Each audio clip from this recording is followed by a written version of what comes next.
Good evening, everyone, and welcome to 6 at 6, our second lecture of this year in a season of 10. So I am Mark Nykirk, the director of the Scripps Howard Center for Civic Engagement at NKU, and your sponsor for 6 at 6. We also this season have some co-sponsors, the Northern Kentucky Forum and Thomas More University, and the History Hour from Behringer Crawford Museum. So we're glad to have other partners as we bring you into our 12th season of this lecture series that celebrates research by NKU faculty and students, as well as some guest lecturers during this season. We are focused this year on social justice issues, and particularly on the history and culture of African Americans. And for that reason, we are broadcasting from the Southgate Street School in Newport, Kentucky. This school, which opened after the Civil War and stayed open as a place of education for African American residents of Campbell County, stayed open until the 1955, immediately after the Brown versus Board of Education decision to desegregate. For the past 50 or so years, it had been a Masonic lodge. The upstairs is still a Masonic lodge, but the Masons are hosting a museum on the first floor that celebrates what happened here, the empowerment of education, and the city of Newport is operating the museum, and NKU has been a partner in helping get the exhibits accomplished, some research done, and it's been a great opportunity for our students to learn while doing service learning projects and community-based projects. One of the things that we've also tried to do is be a program partner with the museum. And so that's what this is all about, broadcasting this lecture series. So we are going to hear in just a few minutes from Professor Anthony Chavez, who teaches at the Tace College of Law at NKU. Professor Chavez teaches criminal procedure and environmental law. In another life, however, he was very active in voter rights issues, particularly in California. He may be able to tell you a little bit about that, but that's an expertise of his and the topic of tonight's talk. So we'll be with Professor Chavez in just a moment. But before we get started, if I could just introduce you to Scott Clark, who is the Historic Preservation Officer for the City of Newport, and also the, I think, sort of part-time, when he can, and with a lot of heart and dedication, the Executive Director of this museum. Scott? Thank you, Mark. So the City of Newport and the Newport Foundation that sponsor this museum are very excited to once again be able to be collaborating with Northern Kentucky University and also the Scripps Howard Center for Civic Engagement with this series, but also for what the university brings to help bring this school to life. This school operated for 80 years as a segregated school, and the students were taught that they could be whomever they wanted to be here, and they were empowered to make something of themselves and to continue their lives, and that the education they received here empowered them to all sorts of learning and all sorts of future goals. We are proud as we have this museum, and we will be back to being open soon, but to discuss and to invigorate the stories of the educators and the students that were here. It was 65 years ago, just this autumn, that the students and the educators walked down Southgate Street to the next block and desegregated the Newport schools without any significant issues within the city or within the school system. And we are proud to announce that coming up, look for an announcement where we will be dedicating a plaque in front of the Southgate Street School to those educators and the brave walk that they took down the street in order to cross the color line. So we welcome you all for this series. We're very excited to have Tony speaking to us tonight, but we also want to welcome all of you. As time goes on, you'll see little bits and pieces of our museum throughout the next few months. And then when we open, we invite you to come and join us as we tell the stories and the magic and the history of this school comes alive. Thank you, Scott. Just a quick program note. Professor Chavez is happy to take your questions during the presentation. So if you have a question, just put it in the Q&A. We'll watch for that. When he is completed with his formal presentation, there will also be time for questions then. And we can call your picture up and unmute you so that you can ask the question live, or if you prefer, we can ask it for you. So have your questions ready at any point, and we'll be ready to direct them to Professor Chavez. And with that, let's get started. Anthony Chavez.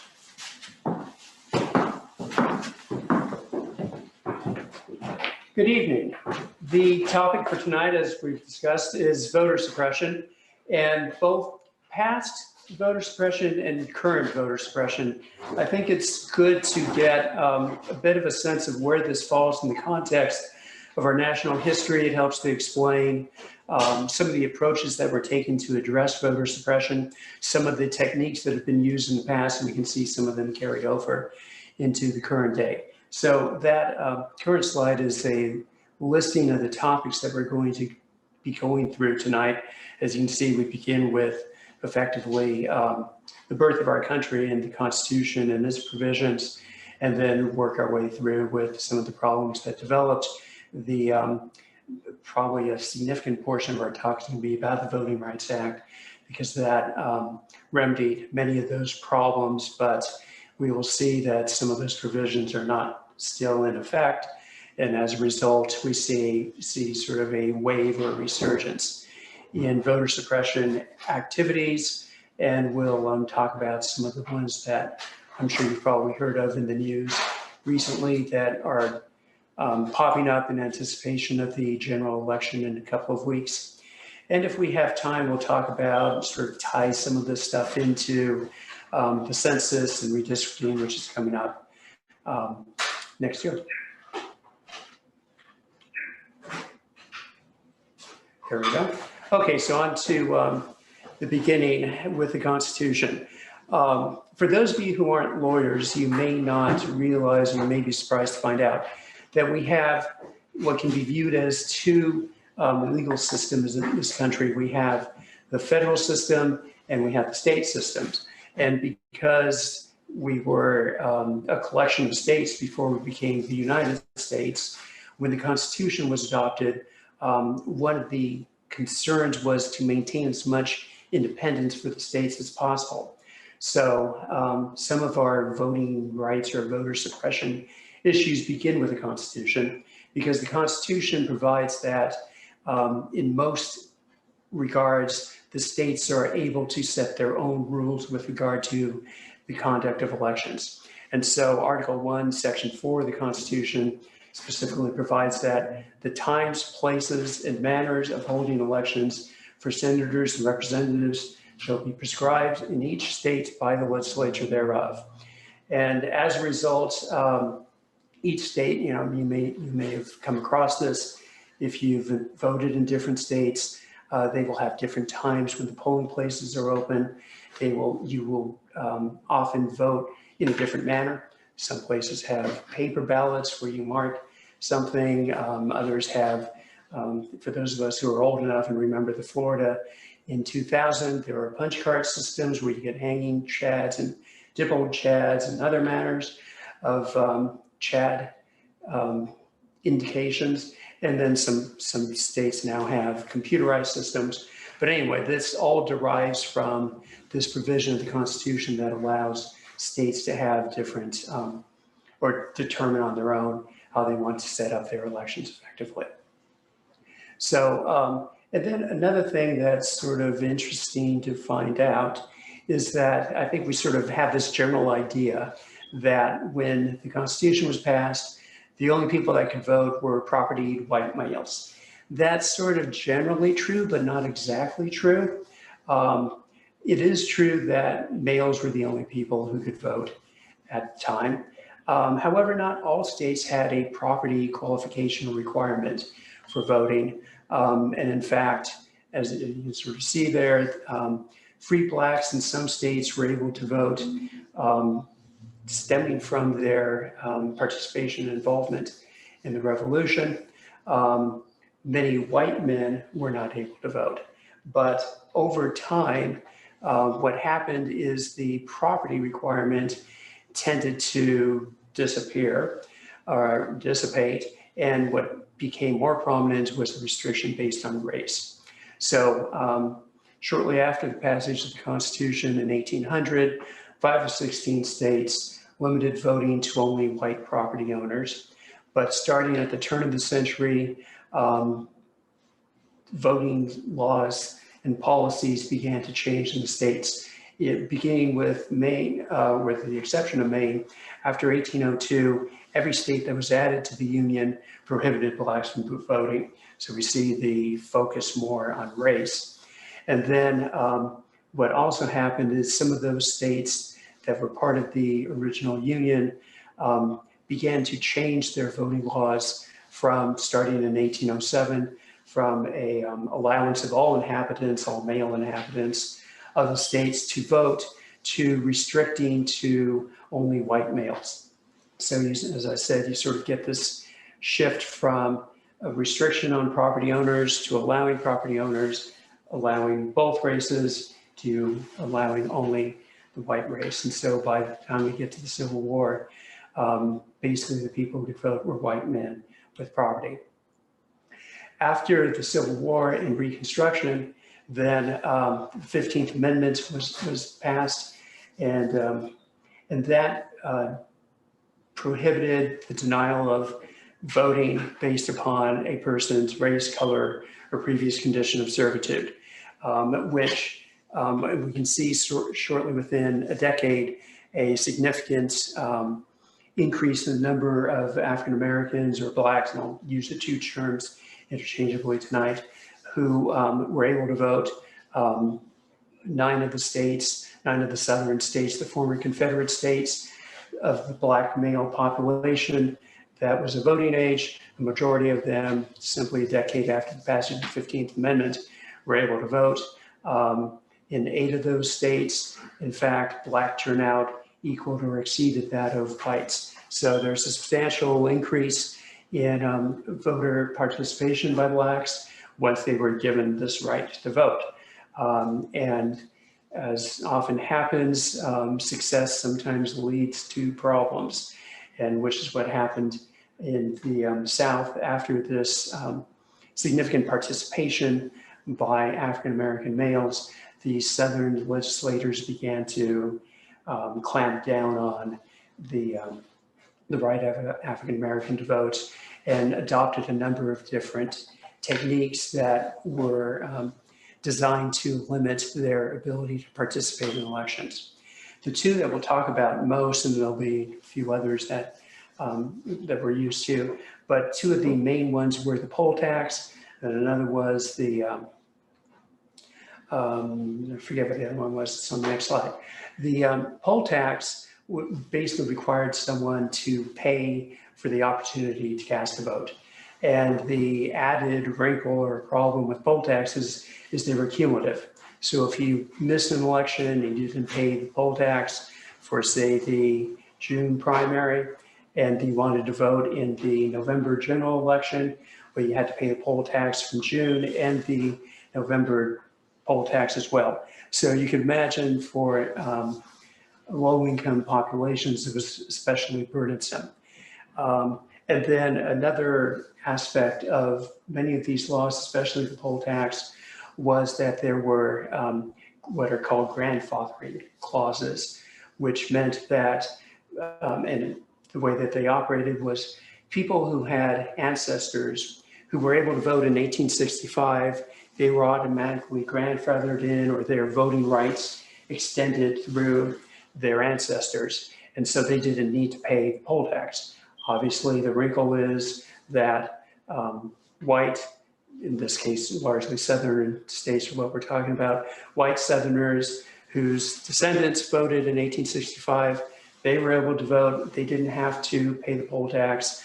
African Americans who were largely enslaved and unable to vote in 1865 had to pay the poll tax. So they had that way to sort of ensure effectively the discriminatory effect of the poll tax. You see most of the southern states adopted at some point a poll tax. And just sort of jumping ahead in our story a little bit, the Supreme Court actually upheld the poll tax on a number of instances in 1937 and again in 1951. It wasn't until the passage of the 24th Amendment in 1964 that the poll taxes were finally eliminated.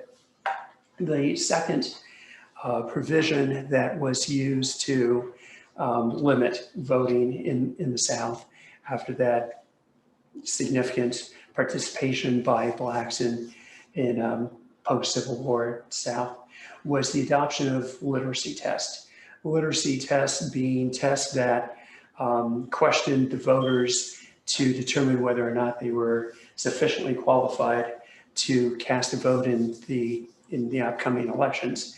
And although that might not sound that bad, especially if I've got students or former students who've been taking exams all their life, these weren't, unfortunately, our standardized SAT tests.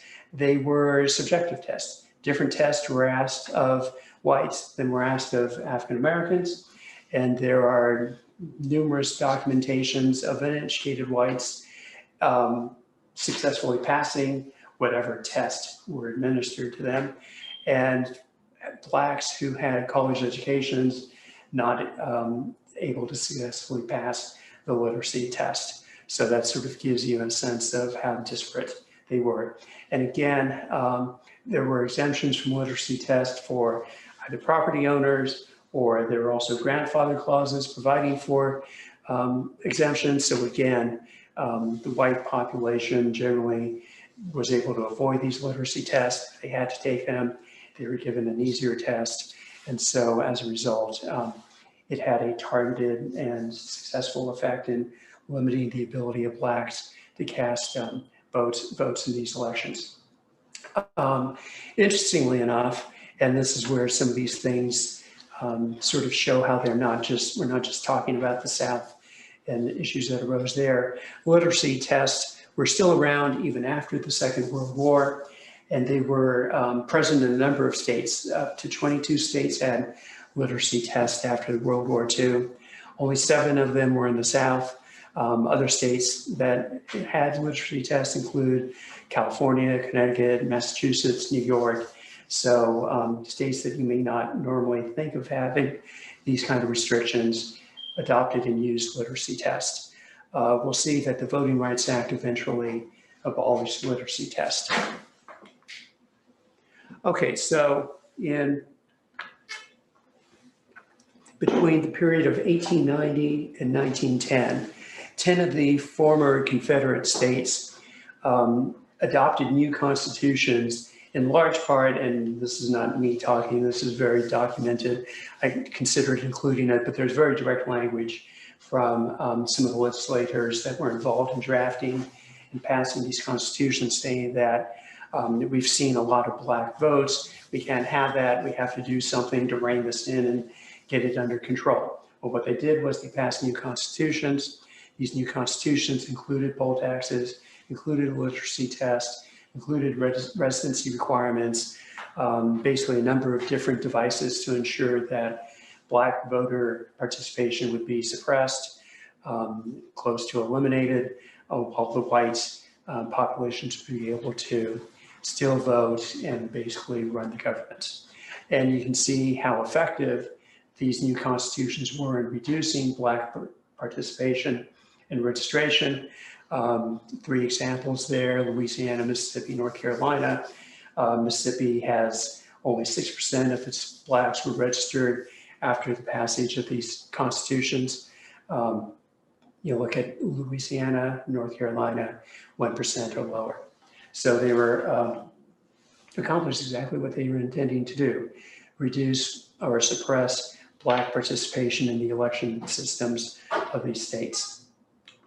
So largely, Many of these devices stayed in place in one form or another, or other devices were adopted, which led to the adoption after much bloodshed, we can literally say, to get this done, the passage of the Voting Rights Act in 1965.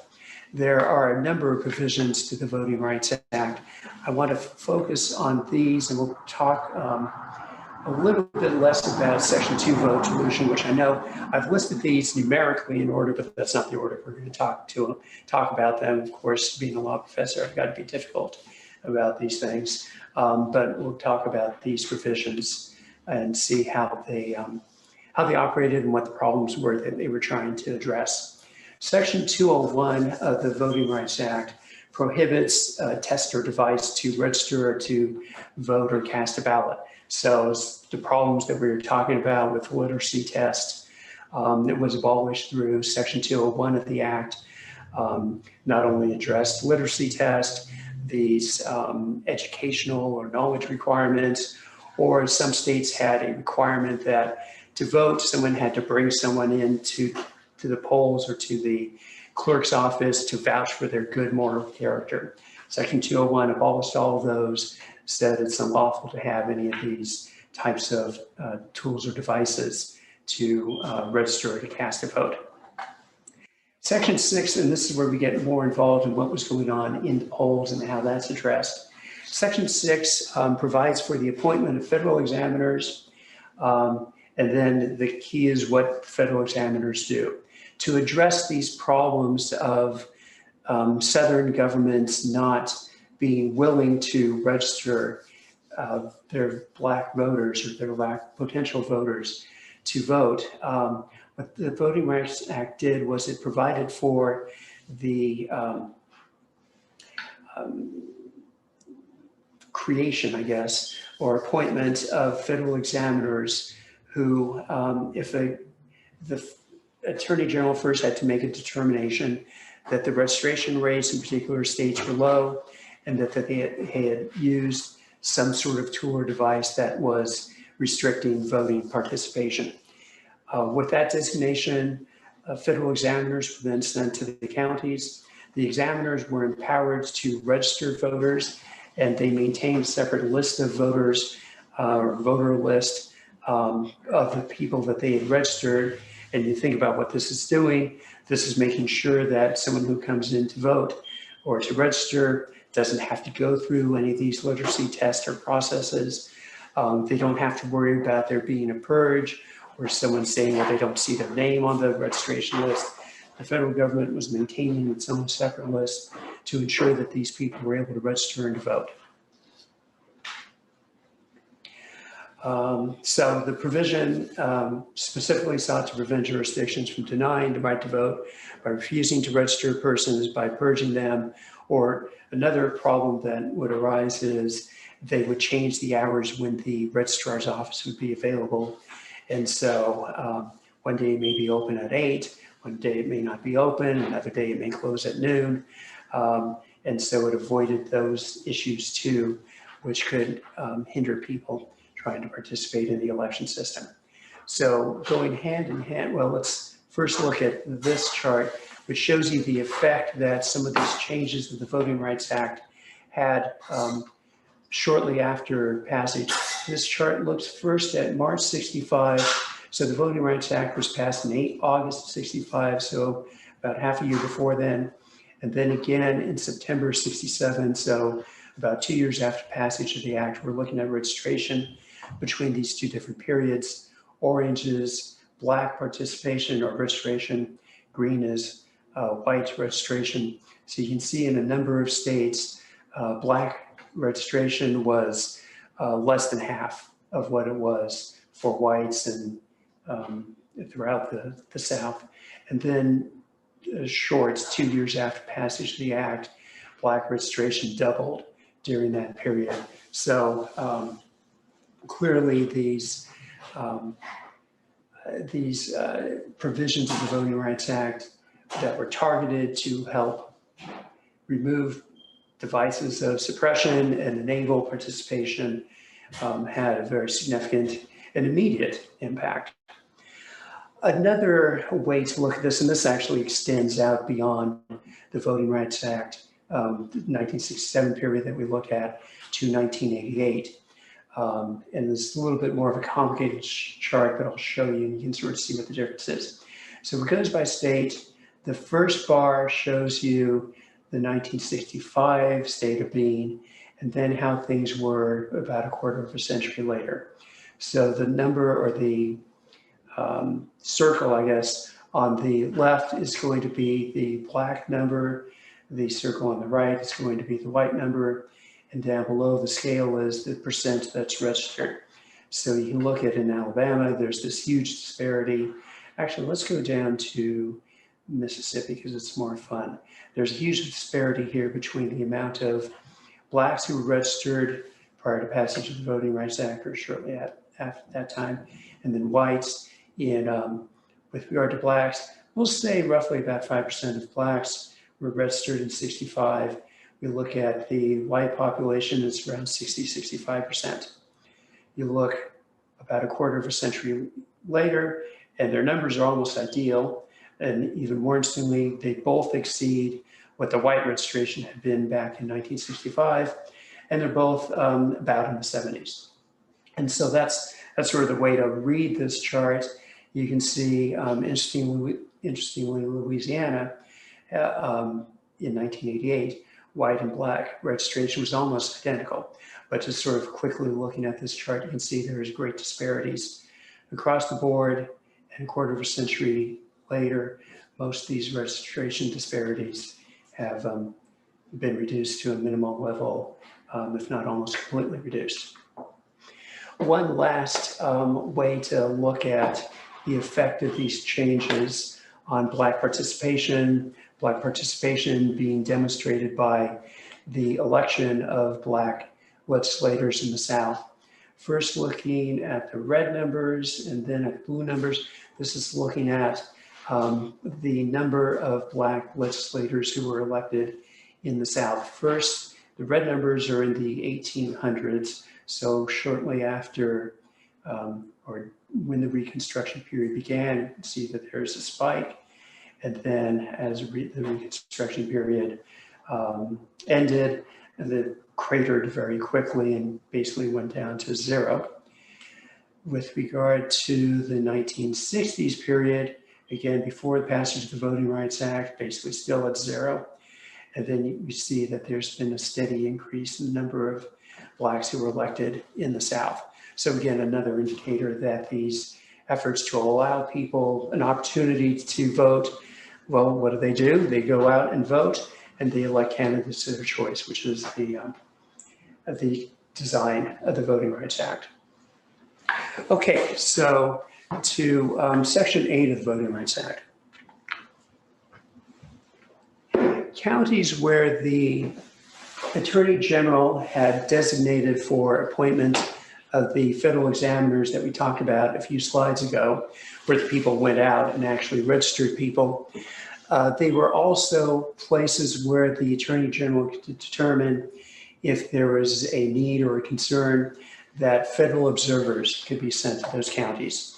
Observers are exactly what they sound like. They're federal employees. At least my knowledge of them was they were employees of the Office of Personnel Management, which means that they were often based in DC, but even from other parts of the country. And they would go to a place that was having an election where there were concerns that there were possibly racially polarized campaigning activities going on, concerns about that despite the registration efforts, that there are still going to be efforts to try to depress or suppress blacks from voting. The observers would go out and they would just look at the election activities. So they would look at what the poll workers were doing. Were they treating white and black voters or potential voters equally? Were they challenging black voters? Were they being more permissive to white voters? Looking at the conduct of the voters, a problem that often arises is whether or not illiterate voters are able to get effective voter assistance. not only someone who's going to walk in and read the ballot, but is going to read the ballot accurately to them so that they can choose what's truly their choice of candidate. And then the federal observers actually stay in the polls after the polls are closed to watch the tabulation of the ballots to make sure that all the ballots are counted accurately and fairly. So why is there this federal observer program, or why was it established? To use the words, I believe, of Justice Cardozo, because in part, sunlight is the best disinfectant. When you have someone watching what you're doing, you sort of clean up your act, which often would happen. And I went down sometimes to, several times to Mississippi, a few times to Alabama, and even to New Mexico, monitoring the Federal Observer Program as an attorney with the Department of Justice. And I can tell you that, and this was in the 80s, not in the 60s, that the presence of observers, generally elections ran very smoothly, and at least by a quarter century after the passage of the Voting Rights Act, often election officials were grateful to have federal observers there because they knew that would make everything run smoothly. But then the other thing that the federal observers did, and this was more important back in 1965, is by watching, not only did they watch everything that happened in the polls, you recognize a federal observer because they have a notepad and they're writing down notes from everything that happens. And the reason why is because if something happens in the polls that might have had a discriminatory effect and may lead to litigation, well, effectively your observers and their notes are the evidence that can be used to challenge what occurred at that election. So that's another part of the Voting Rights Act. A part of the Voting Rights Act that we'll probably talk about much more quickly is Section 2, vote dilution. It's actually much more prominent nowadays, but at the time that it was passed, it was mainly designed to address denial of the casting of a vote. So if there were allegations that someone was not allowed to vote, Section 2 was the provision that would allow a challenge to be brought against that. Over time, it's become less involved in vote denial and turned more towards vote dilution. Vote dilution is looking at diminishment of the voting strength of a person or a group of people. And what that looks like nowadays is election systems that result in the election of officers that don't reflect basically the will of the people, because something in the election system allows their voting strength to be diminished. And if we get a chance, we'll talk about that in the context of redistricting, which is coming up next year. Okay, Section 5 is the last major provision we're going to talk about, and it sort of ties a lot of this stuff together and was the means to make sure that these things didn't continue into the future. What Section 5 required was that if certain states that had a history of discrimination in their voting wanted to enact any changes to their voting system, they needed first to get approval by DOJ, the Department of Justice, or the federal court in the District of Columbia. And this applied, and I've only begun to list the number of possible changes that this would apply to. It would apply to if a polling place was changed, if the number of polling places for an election were reduced, if the hours for polling places, if the hour for registration was changed, if the requirements for voter registration, whether you needed to bring an ID, if you didn't need an ID, if you needed someone to vouch for you, all of those things, if there are any changes in those, if there are changes to the election schedule. And then looking at other broader changes, there are changes to the method of election for city council, maybe decrease the number of city council members, or change from what's called at-large elections, where all the voters vote for all of the council members, to what's called district elections, where only people in a particular part of the city would vote for one seat on the council, and people in a different part of the city would vote for a different seat on the council. Any of those changes needed to be approved by the Department of Justice or the DC court. And so those had, we should just sort of stick on those for a second. So what that enabled, the problem that occurred beforehand is there might be a registration requirement saying that someone needs to bring in any kind of ID. The government might challenge that requirement. It might get thrown out, and then a new requirement would say that you need to have a government issued ID. And so the government was basically playing whack-a-mole, constantly challenging election system methods, and new changes would be adopted, and then they'd have to file a new lawsuit, or they'd have to challenge that new method. And so Section 5 was a way to basically prevent any of these new changes going into effect without first getting approval effectively in DC. So the Voting Rights Act was originally enacted for 5 years, and it was structured to expire in that period. Congress renewed it in 1970, renewed it again in 1975, renewed it again this time rather than 5 years for 7 years. And then in 1982, rather than 5 or 7 years, it renewed it for 25 years. So the Voting Rights Act was coming up again, and this is mainly the Section 5 or aspects of the Voting Rights Act that affected the implementation of Section 5. It came up again, it was scheduled to come up in 2007. Congress, hey, what do you know? They were on the ball. They extended it in 2006, and check out those vote totals. The House approved the extension of the Voting Rights Act 390 to 33, and the Senate a cool 98 to nothing. So, which nowadays those numbers are just like mind-boggling, but Congress was very supportive of extending the Voting Rights Act. However, the Supreme Court was not. And 7 years later, in 2013, the Supreme Court, in a case titled Shelby County versus Holder, struck down part of the Voting Rights Act that affected the Section 5 preclearance requirement.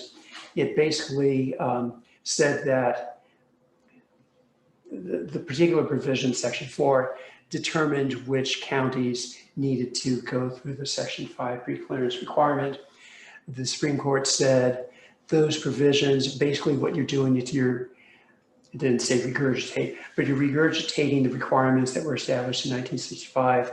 You really haven't updated them to 2006, and so it's unconstitutional to be using these old standards, which basically then meant that Section 5, which was preventing jurisdictions from implementing new and potentially discriminatory voting procedures, was no longer a bar to those changes. Partly in recognition of Justice Ginsburg and her recent passing, but also because what she had to say about this decision was quite informative.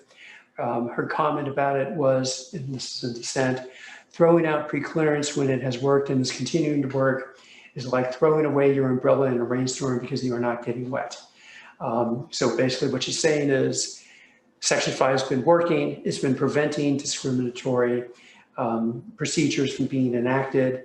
Saying that we don't need Section 5 anymore because there's not discriminatory procedures is ignoring the fact that basically you have this umbrella that's keeping you dry.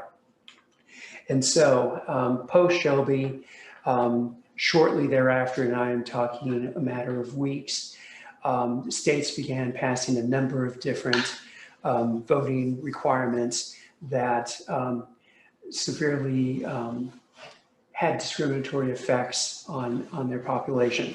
A popular thing that we'll be talking about shortly, they were passing strict voter ID requirements. Another procedure which you may have a sense of is that a number of polling places have been eliminated, particularly in African American or Latino neighborhoods, which then means that these residents are going to have to travel further and stay longer in lines to be able to cast a vote.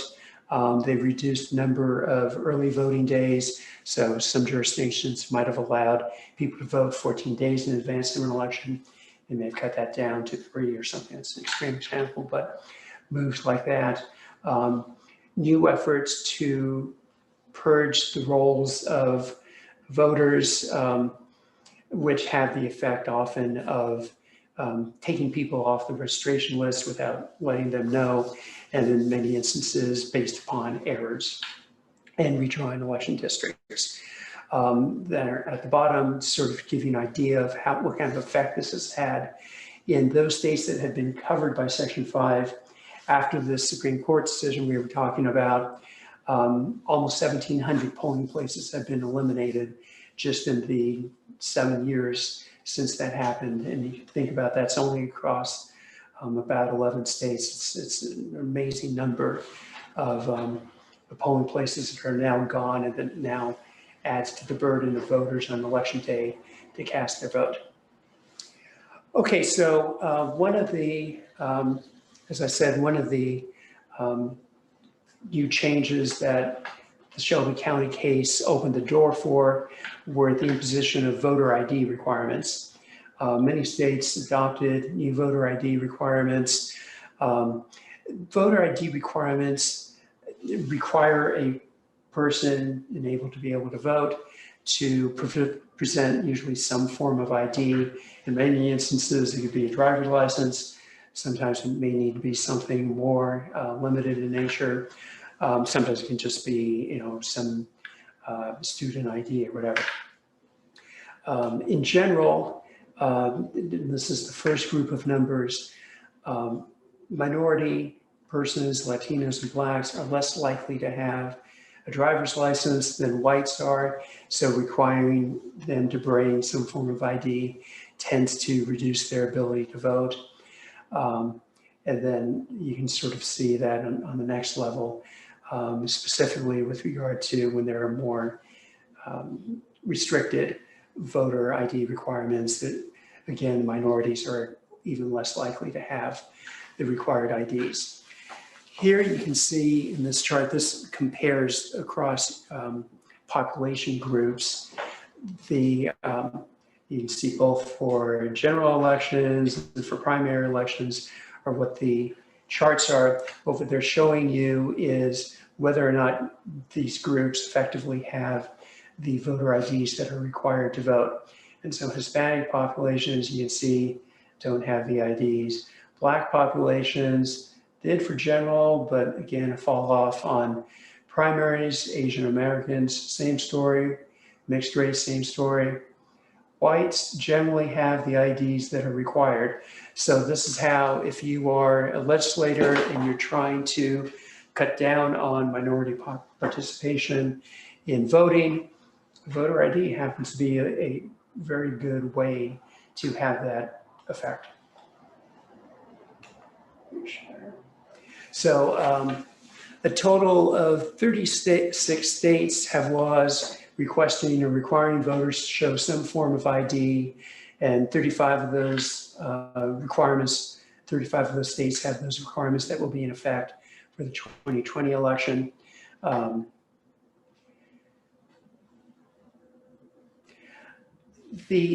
Although we've been talking in the context of racial and ethnic minorities, the voter ID laws sometimes are targeted just not only to racial and ethnic minorities, but sometimes to what we can call disfavored groups. So for instance, Texas, which was one of those first states out of the chute to pass a voter ID law, they allow to suffice for voter ID law or ID requirement, military IDs and concealed carry permits. So if you're a member of the military, if you have a concealed carry permit for a gun, that's satisfactory to constitute an ID to be able to vote.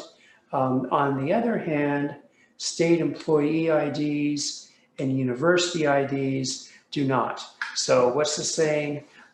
Typically, military and gun owners tend to favor Republicans. Oh, by the way, Republican legislature and governor or the Texas legislature and governor are both Republicans, and so potentially they are passing laws that make it easier for Republicans to satisfy. State employees are often Democrats. University IDs, university students tend to be younger, tend to vote Democrat. Their IDs that they would have available do not satisfy the requirements. This particular requirement for Texas was struck down, but it gives you an idea of how a legislature that's looking to reduce voter participation by certain subgroups, how they might craft a law that will have this effect. And again, this is in the context of Texas had been a jurisdiction covered by Section 5. In the pre-Shelby County days, this voter ID requirement would have had to go to the Department of Justice, to the court in DC to get approval. And these discriminatory effects that did occur with regard to Latinos and Blacks would have been part of what either DOJ or the court would have considered, and probably would not have allowed the law to go into effect. Having said that, Texas probably wouldn't even have gone through the bother of trying to pass a law because they know it wouldn't have flown. So that shows you some of the effect of the Shelby County decision striking down or making ineffective the Section 5 preclearance requirement. This chart just shows you states that have voter ID laws.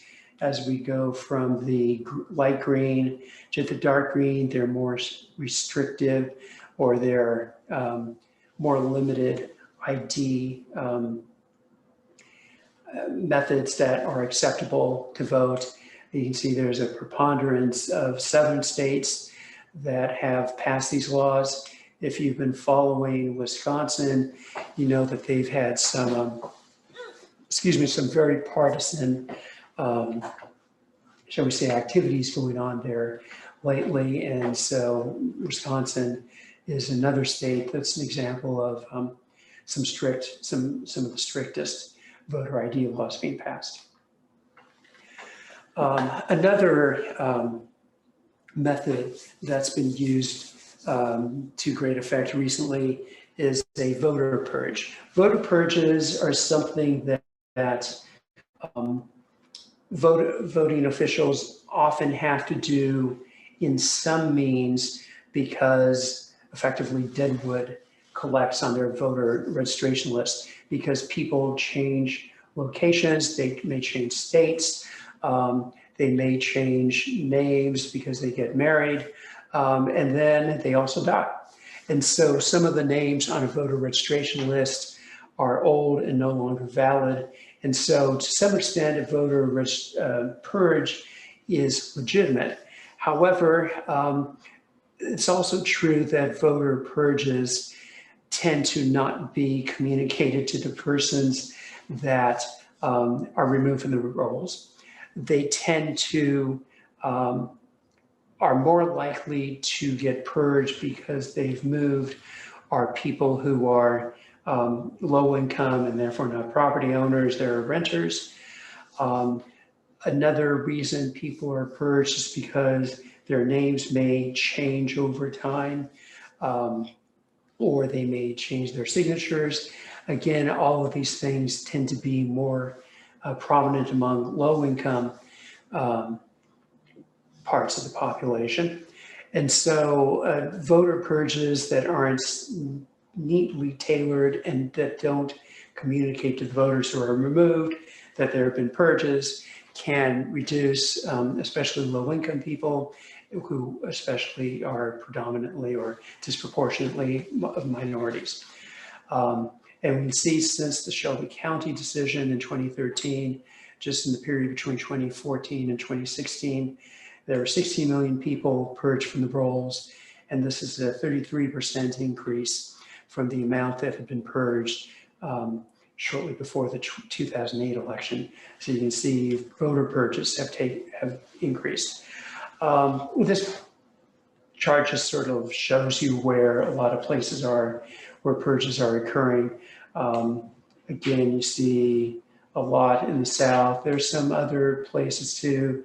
Again, Wisconsin pops up, but you can start to see where that's been happening.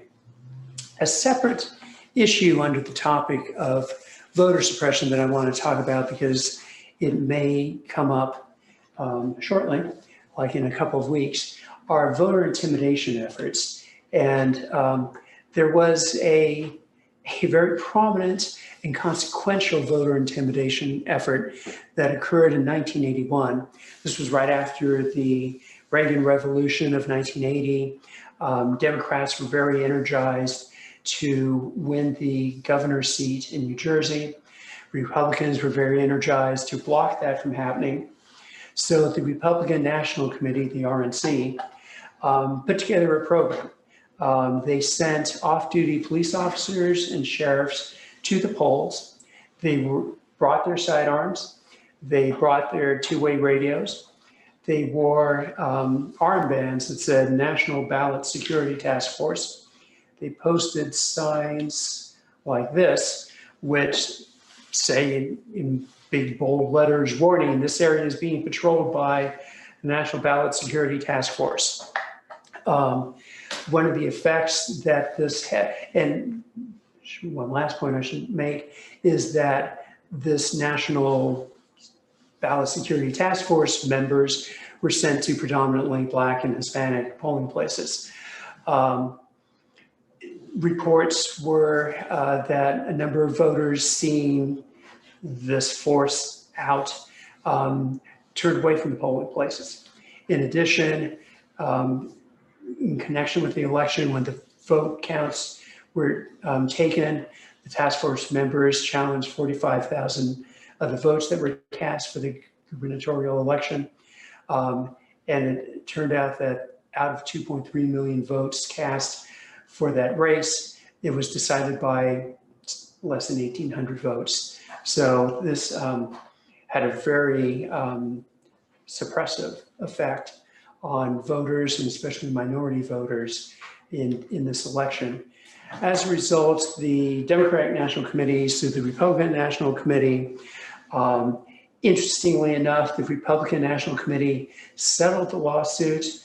For those lawyers in the audience, you may not be surprised that maybe it's because they wanted to avoid discovery on this topic, but they reached a settlement that they wouldn't conduct any such actions during the period of the settlement. The Democratic Party sort of consistently kept bringing up new examples of this, and so the settlement period got extended into the 2010s. A new judge took over the case. The old judge retired.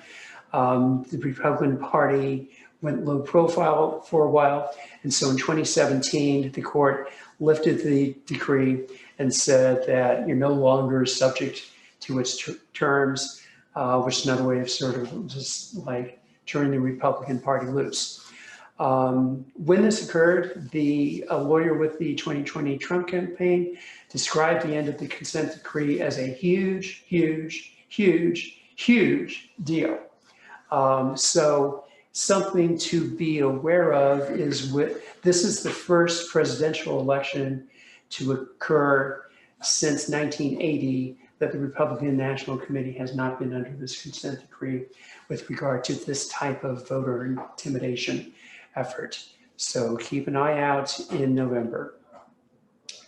I just want to talk briefly about some things that you probably have heard about in the media relating to the 2020 election to bring you up to date on some of those facts. There are up to 350 cases, and this count literally changes on a daily basis, that are challenging procedures relating to the 2020 election. We can sort of generalize what the lawsuits are addressing. They're addressing mail ballot applications, how they get into the voters' hands. Can a registrar send them of their own initiative? Does a voter have to request them? When do they have to request them? Do they need an excuse for why they need to request a mail-in ballot? The delivery methods for a voter that's voted a mail ballot. Do they have to mail it? By when do they have to mail it? Can they hand deliver it? Next, the period to receive and count ballots. One of the questions has been, because especially there's also been some concerns about the effectiveness of the postal service during this period. So there's a possibility that ballots may be arriving late. Do they need to arrive on the day of election? Can they arrive 1 day, 2 day, a week later? And then if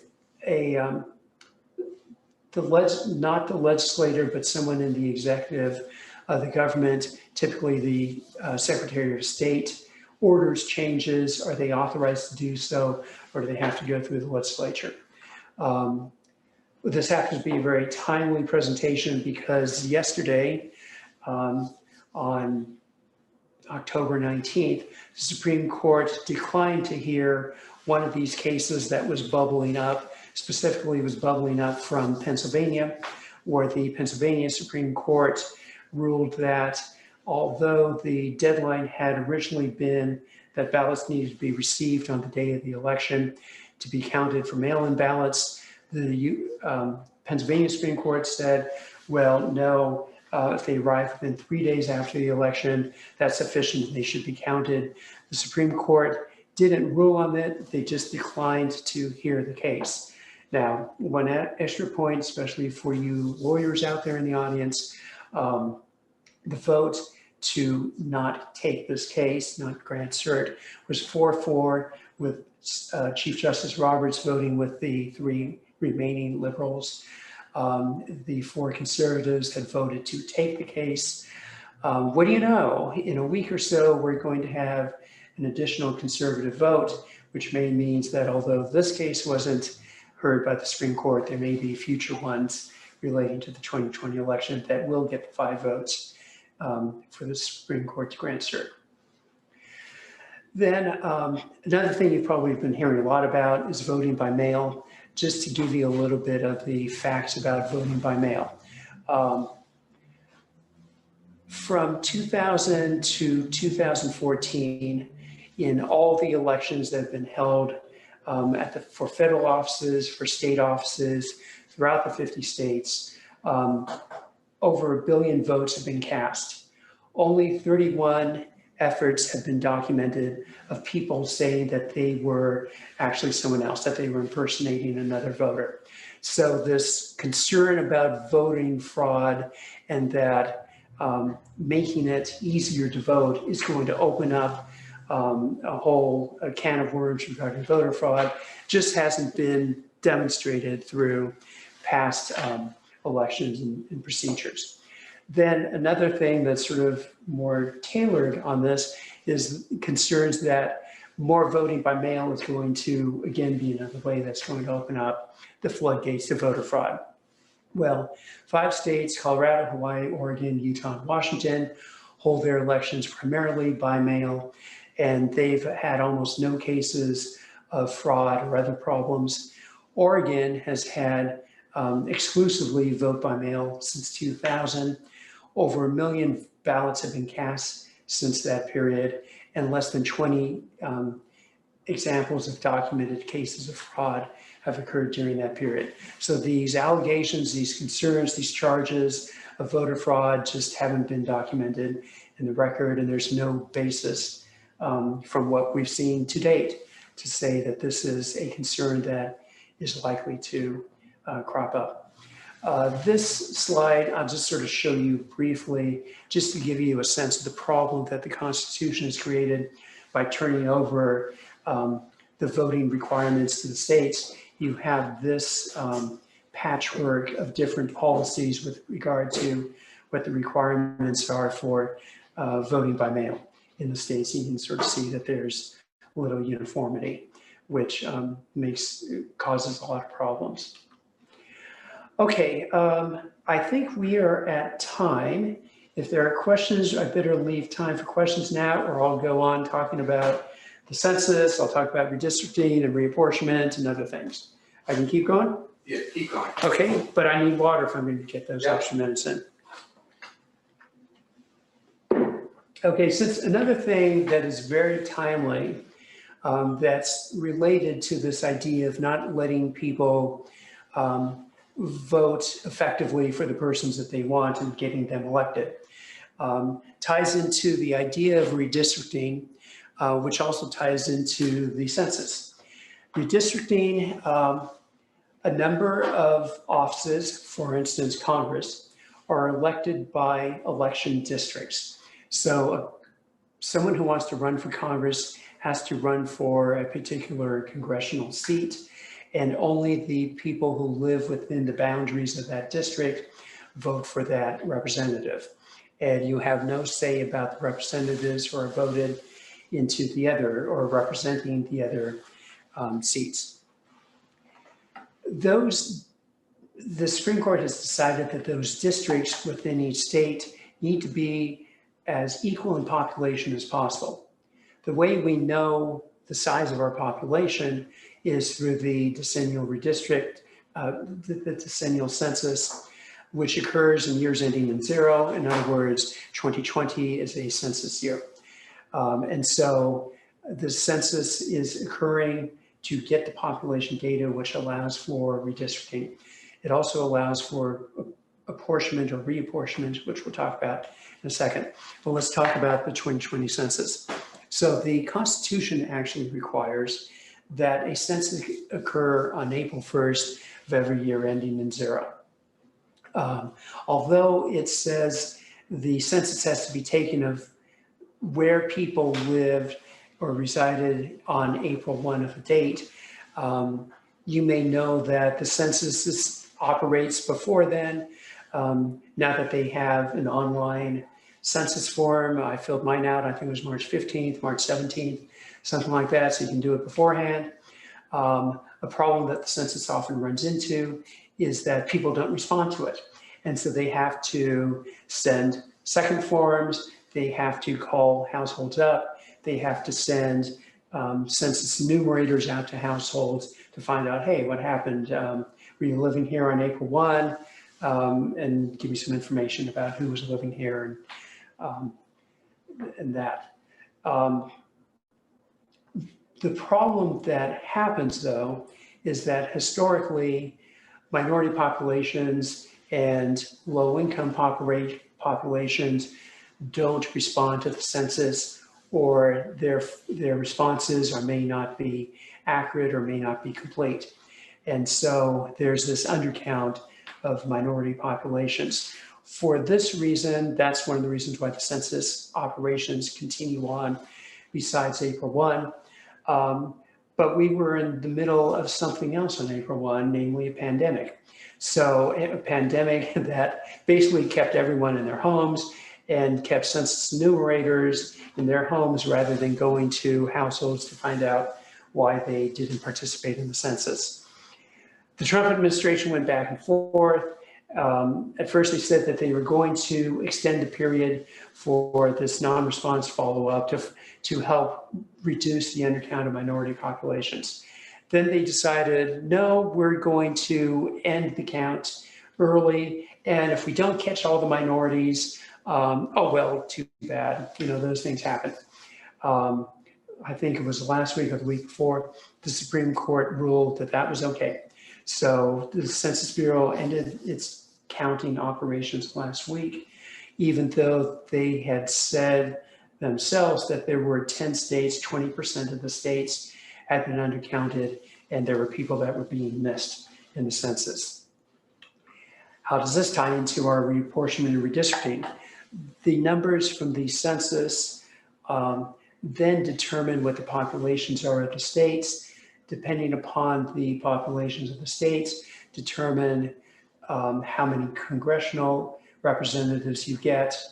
In addition to that, they have effects throughout the decade because a lot of federal programs, a lot of state programs provide funding based on the number of population, based on the number of school-age persons in a household that are in theory going to be attending schools and school funding.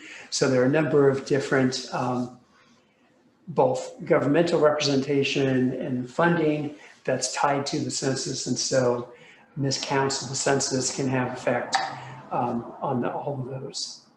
Redistricting is the process of taking the census data and then equalizing out the population. Depending upon who's doing the redistricting, it can have an effect of reducing the effectiveness of certain populations.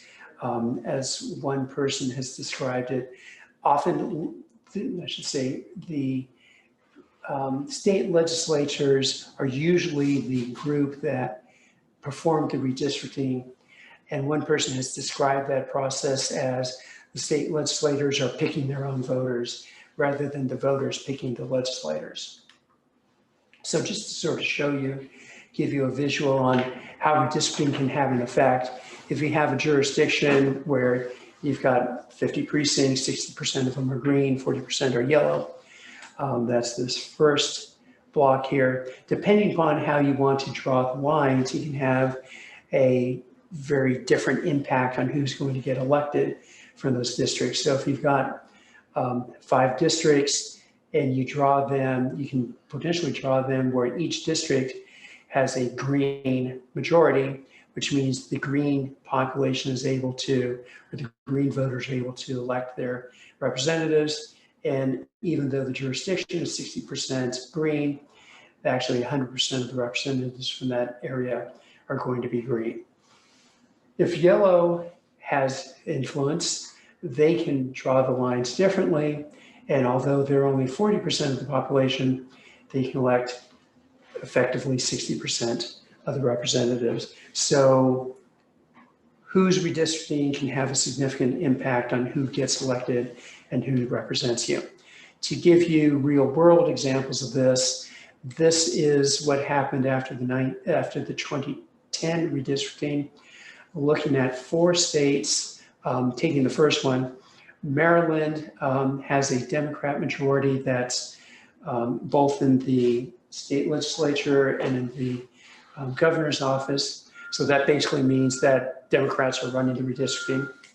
Republicans constitute 37% of the voters in the state, and yet they elect only 13% of the congressional delegation from Maryland. You can go on down the line. You see significant voting populations, in fact, near majority or about 50-50, and yet an effective redistricting reduces to 1/3 or 1/4 the share of representatives that that population is able to represent. So that's, you can effectively view that as another form of voter suppression because it prevents voters to have their voting strength reflected in their elected officers. And so that is the end of the prepared comments. I guess I would just leave you with the words of the former First Lady on November 3rd, which is a couple of weeks away, or before then, vote like your life depends upon it. So, thank you, Tony. We don't actually have any questions.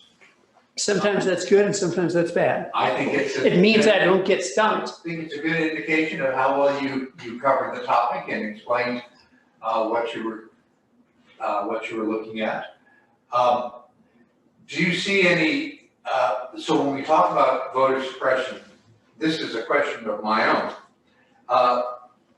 Do you see, without getting too much into politics, that we'll see much change in the future based upon what happened with the census this year? Will things still kind of follow, or are we going to see some major changes? Well, there's actually a few components to that. I'm fairly confident that we are not going to have a 100% accurate census. That's going to result in certain areas being underrepresented in Congress. So that's sort of one piece of it.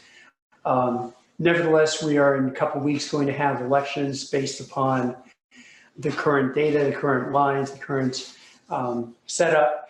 I think what we're going to see over time is that the trend, and actually, I have another slide buried at the end of this presentation I didn't think I was going to show, but we just happen to have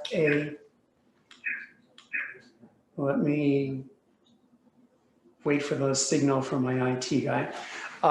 We can see that the trend in the country is for an increase in the percentage of population that votes. So we're getting more democratic over time.